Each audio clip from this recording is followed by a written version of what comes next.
Hello प्यारे दोस्तों, अस्सलाम वालेकुम एंड नमस्ते। दोस्तों आज हम द इलेक्शंस एक्ट सीरीज़ को स्टार्ट करने जा रहे हैं। अगर आपने इलेक्शन ऑफिसर्स के लिए अप्लाई किया है तो ये लेक्चर आपके लिए अहम है। वैसे आम बंदे के लिए भी अहम है, क्योंकि इलेक्शंस के बारे में अगर आम बंदा मालूमात रखता है तो वो जो कैंडिडेट है वो अच्छा चूज़ करेगा और अपने वोट की अहमियत है वो अच्छे तरीके से समझ पाएगा।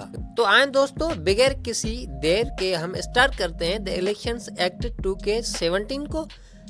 आज जो हम इसका जस्ट ओवरव्यू करेंगे, इसका जो इंट्रोडक्शन है कम्प्लीटली इसको देखेंगे कि ये कब पास हुआ और इसमें जो टोटल अमेंडमेंट्स हैं वो कितनी अब तक हुई है, और इसमें जो लाज पहले जो लाज थे, जो भी एक्ट्स थे, कितने एक्ट्स को इसने रिपील किया है, और इसमें चैप्टर्स और जो सेक्शंस हैं वो कितने हैं। तो जस्ट ओवरव्यू आज हम करते हैं। दोस्तों सबसे पहले अगर हम इसकी स्ट्रक्चर को हम देखें, थोड़ा सा इसको जो इसकी बनावट है उसको हम देखें, तो ये टोटल 15 चैप्टर्स पे मुश्तमिल है। ओके, 15 इसमें जो है चैप्टर्स हैं, और इसमें जो सेक्शंस हैं, आर्टिकल नहीं सेक्शंस, जो इसमें सेक्शंस हैं वो हैं 241, 241 इसमें सेक्शन है। दोस्तों अगर आपको आर्टिकल्स और सेक्शन में डिफरेंस को सही तरह से समझना है तो डिस्क्रिप्शन में लिंक मौजूद है, आप वो कम्प्लीटली लेक्चर एक है आर्टिकल और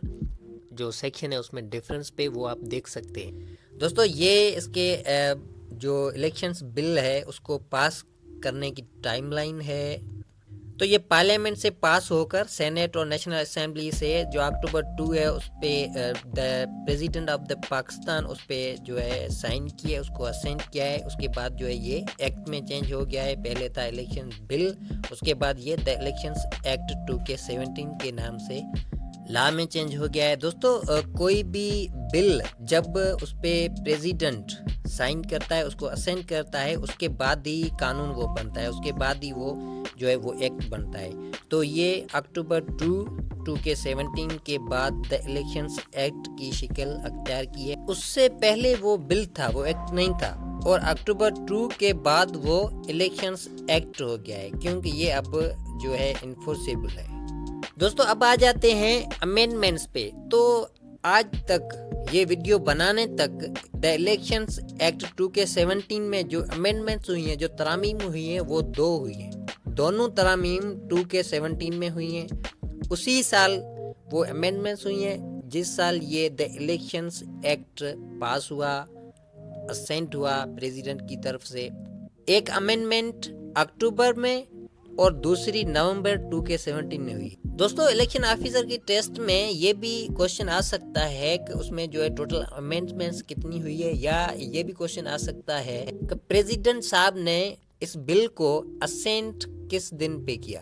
तो द इलेक्शंस एक्ट में 2 तरामीम हुई हैं और प्रेसिडेंट साहब ने अक्टूबर 2 पे इसको असेंट किया है।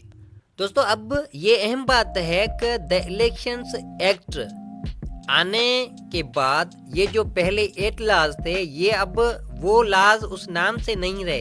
क्यों नहीं रहे? क्योंकि ये 8 लाज इस एक्ट में मर्ज किए गए हैं, उसको जो है रिपील किया गया है। रिपील ऑफ लॉ क्या है, रिवाइवल ऑफ लॉ क्या है, और ओमिट ऑफ लॉ क्या है, इस हवाले से भी कंप्लीट लेक्चर है जिसकी लिंक डिस्क्रिप्शन में मौजूद है, वो लेक्चर आप देख सकते हैं।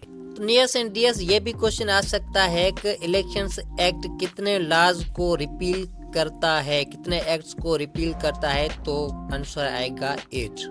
नियर्स एंड डियर्स ये था द इलेक्शंस एक्ट 2K17 का ओवरव्यू, और इंशाल्लाह आगे सीरीज को हम इसको जारी रखेंगे। मिलेंगे कमिंग लेक्चर में, तब तक के लिए अपना ख्याल रखिएगा और इस चैनल का भी